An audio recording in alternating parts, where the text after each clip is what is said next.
Hey yo, what's up? It's your boy Skinny Penis back here with another video. Okay. All right, but seriously. But let me hurry up and get to this video. We'll be talking about why Plastic Memories didn't get a season 2. And right before we get into it, make sure you subscribe to the channel if you haven't already. Also, comment down below saying I subscribed, and I'll make sure to comment back to you in general, or just comment in general. I'll get back to you. Trust me, if you've been on this channel, you know that I literally almost comment back to everyone who comments on one of my videos. That's just something I normally do. So on this channel, I talk about all things anime and really about why certain things happen and why some things don't happen. So here I am on the internet, minding my own black ass business. You know, the usual. Until when I thought, hey, you know it'd be really cool if I go watch some old anime.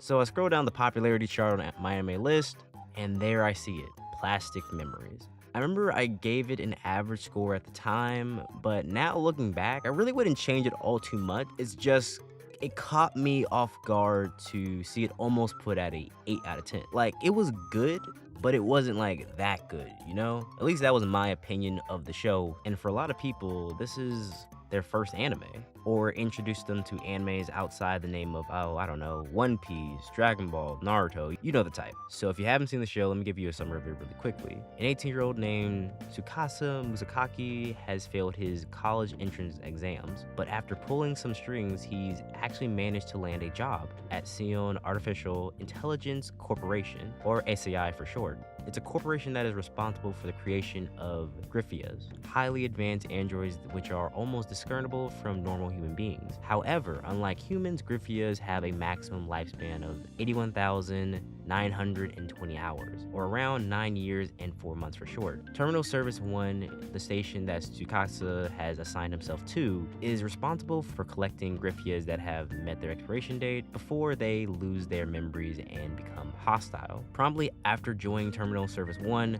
Tsukasa is partnered with a beautiful Griffia named Isla and considered the best in Griffia retrievals. Contrary to her petite size and placid nature, time is fleeting for her, and Tsukasa must come to terms with this feeling he has for Isla before her time is actually up. No matter how much someone really desires for something, nothing lasts forever. And I find it really telling when some members of his own squadron have been in the field but opted out to not doing that anymore because of this emotional attachment they get to the Griffias and the people that they end up taking the Griffias from.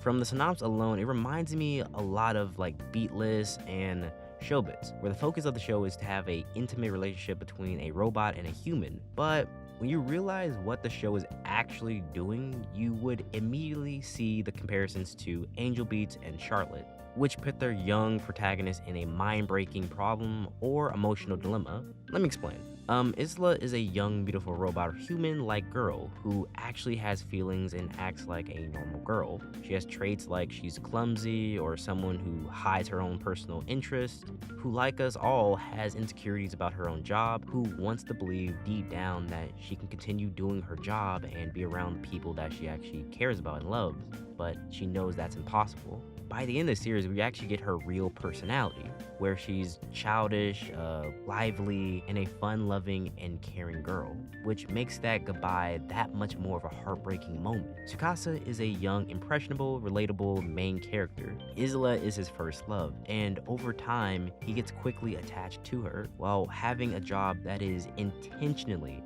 ripping apart the bond between Griffias and humans, that bond that he wants to have with Isla. As someone who wants to change Isla's fate, this has to be a very depressing thing to watch. Almost every day, you have to see a bond being torn apart or come to an end. So with having to deal with a job that at times can feel very rewarding, you're helping people, but it must take a very big mental and emotional toll onto him. It also doesn't help that he actually has adults around him who love Isla but are very desensitized to the fact that she will die soon. It's not like they're being like necessarily harsh to him or just like trying to just bring him down. It's just the reality of the situation.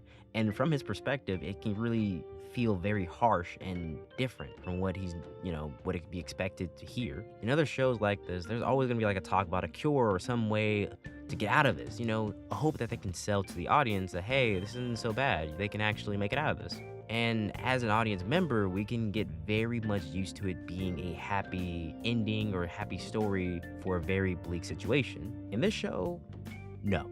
It tells you the entire time what is going to happen, but we assume that there's going to be some type of fairy tale ending to only be met with the actual harsh reality that they pose at the beginning of the show. That's what I really respect about the show. Like, just because we want something to happen, we just want this plot to be, be happy, it's not going to lie to us about the situation and the world that they built just to satisfy our emotional needs in this case. But that's enough for the synopsis. Let's talk about how much this anime actually sell, because money is a part of the anime business, is a part of any business, so let's talk about it. Anime is a billion-dollar industry, but let's keep it a buck. It's like Drake said in one of his lines, 10% of us are actually making money while the rest are broke, essentially. And 10% of the animes are actually eating in this case, and the rest are just losing money or broke. Just look at the workers, the animators. They get paid basically less than minimum wage. Don't believe me? Go check out a link I have for you. Plastic Memories came out in the spring of 2015, which shows how confident they were in their product. The reason why I say that is because there was some good competition they would have had to meet and compete against. I'll take out Naruto, the One Pieces, of course, because those are in a completely different category than the seasonal animes that only have one season or 12 episodes. As well as I'll take out JoJo because it's JoJo. But besides that, they had competition like Damachi Season 1, which was the best one for a lot of people, Assassination Classroom, Food Wars Season 1, which was probably like one of the best ones, if not the second best one, Snafu Season 2, which was quote-unquote the best one, but DxD Born, Nisekoi, Fate Unlimited Blade Works Season 2, which is definitely the best one from Fate. These franchises alone can average 10K sales, which, like I said, average. They could honestly, at peaks, do more than 10K easy, which is a lot for the majority of all other animes, as well as a cult classic in shows called Seraph of the End, Kakai Sensei, Kuroko no Basket, World Trigger, and the Grissia projects.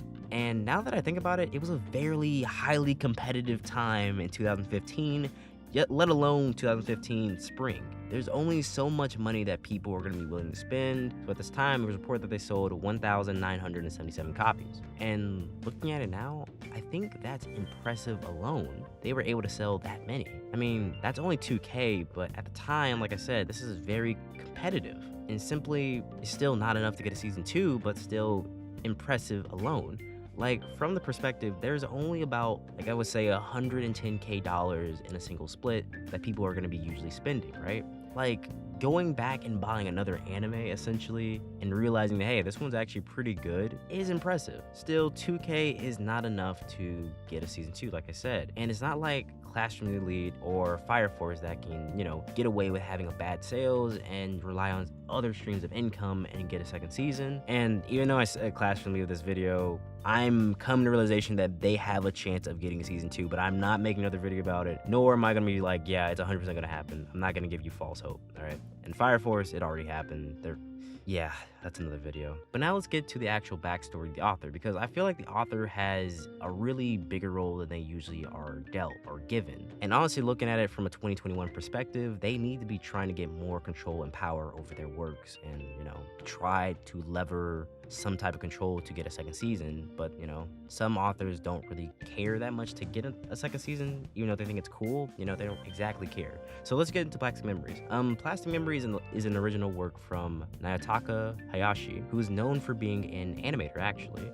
He scripted an original work of this anime, who's done exceptional scripting for other shows like Steins Gate franchise, and I do mean the Steins Gate franchise, and Darling in the Franxx, which are impressive works altogether. And when I think about the tone of this anime and the delivery they give to the characters, it should really be considered a classic. The only shows who can do this really are In Your Life in April, Clanad, Pancreas, and the Jun Mayoda works, which in the short list is impressive. This is just a talented guy who's been around for some of the greatest animations that have ever been made. So what now? Well, nothing. The people behind it wanted to push it out as much as they could for the original work and product that it was. They made a website to promote the merch of the anime and Blu-ray sales, you know? They put it on streaming services as well. They even took it to the one step further and made a Facebook page, which doesn't feel like anything right now in 2021 and feels kind of weird like Facebook, like come on now. But at the time of 2015, it really wasn't as common as it sounds, and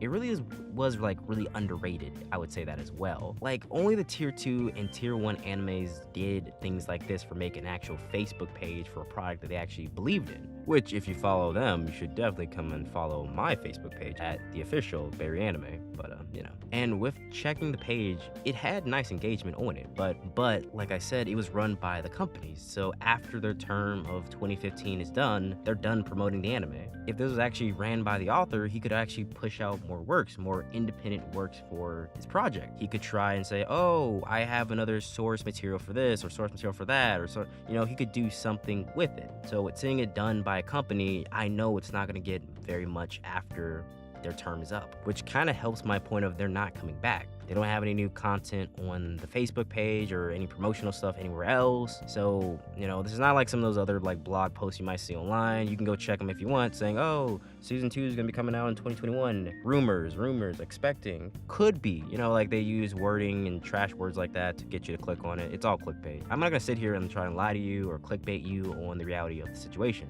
Lastly, I'll say this. The author really reminds me of Jun Maeda, a guy who's, you know, like I said, talented and makes great original works, which is very much different from a light novel and manga. I might do a video on that later, but they're very much different. They make an original work and they leave, meaning the show was meant to be a one-off or only have one season. As far as the production companies, you know, the people that actually own the anime, it's owned by Aniplex, majority-wise. Movic, ATX, ASCI, MediaWorks, Bushiroad, Mages, who actually does the music for the project, Asahi Production, BS1. This only further proves my point of it being a one-off series and kind of reminds me of the Round Table from Log Horizon. If you watch the anime, you might get it. Aniplex is one of the best metrics for quality mainstream titles for this generation.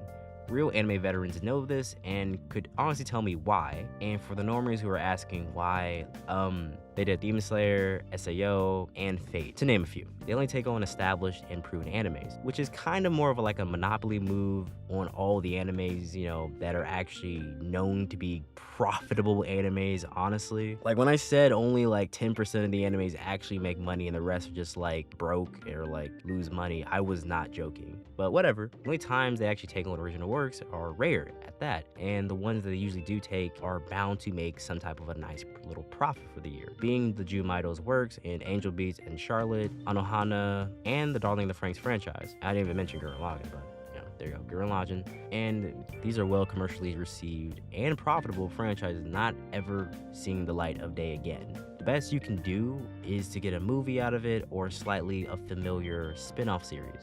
So there's an extremely low chance of it getting a season 2 given the history of the people that own it. And the fact that 8 other companies own Plastic Memories is kind of a red flag. It's meaning that these 8 have to all come together and agree for season 2, which in of itself could take 5 years, right?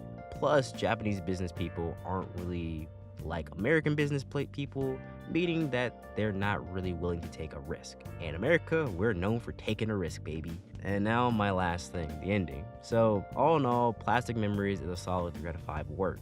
And from this, I actually did learn some lessons. Like, I learned from this anime that nothing is going to last forever, and we have to make the moment that we have with people count. Which, from hearing the history of the anime, is a little telling. I can say that after rewatching this, I learned that you shouldn't take things for granted, as well as not regret doing something you want to do. Like, just because Tsukasa couldn't save Isla or have his happy ending with her, does that mean he shouldn't have made an effort in the first place? You should still be thankful for the time you have and you get to spend with people that you love. I think there's a 5% chance of this anime getting a season 2, and there's no source material or attempt at one. Like right now, you can go look up that there's a manga and there's a light novel, but they don't have many chapters and they don't go past the first season at all. we should be happy with the work that we actually got and just really be hoping for some type of a spin-off series that Hayashi would give us rather than a season 2. But to be honest, I don't see that happening either. So yeah, thank you guys for watching the video. Have a good day. Later.